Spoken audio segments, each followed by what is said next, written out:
बिस्मिल्लाहिर्रहमानिर्रहीम। शुरू करती हूँ अल्लाह के नाम से जो निहायत रहम करने वाला है। सबसे अफजल जन्नत।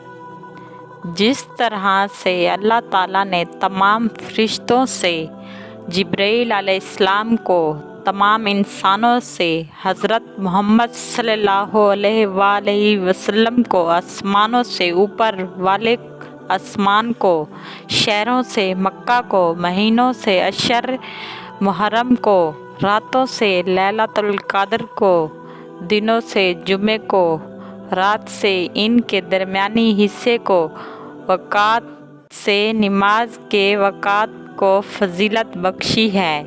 इसी तरह से अल्लाह ताला ने जन्नतियों में से एक जन्नत को अपने लिए महफूज समझा है, उसको अपने अर्श से करीब की खुसूसियात बख्शी, अपने हाथों से इसमें पौधे लगाए और वो जन्नत तमाम जन्नतियों की सरदार कहलाई। अल्लाह की ज़ात पाक है जो चाहती है मखलूक़ात की तमाम इक़साम दानों में किसी एक को फजीलत का शरफ बख्शा है। एक शख्स कहता है कि एक बुज़ुर्ग ने मुझसे कहा कि मैंने ख्वाब में देखा है कि एक शख्स मुझसे कह रहा है, हम तेरा घर बना चुके हैं, अगर तू उसे देखेगा तो तेरी आंखें ठंडी होंगी और एक हफ्ते के अंदर अंदर उसे साफ़ करने और धोने देने का मैंने हुक्म दे दिया है और इस मकान का नाम दारे आलम है। तो खुश हो जा कि जब 7वां रोज़ा आया और वो जुमे का रोज़ा था, वो शख्स सवेरे सवेरे उठकर वज़ू के लिए नहर पर गया।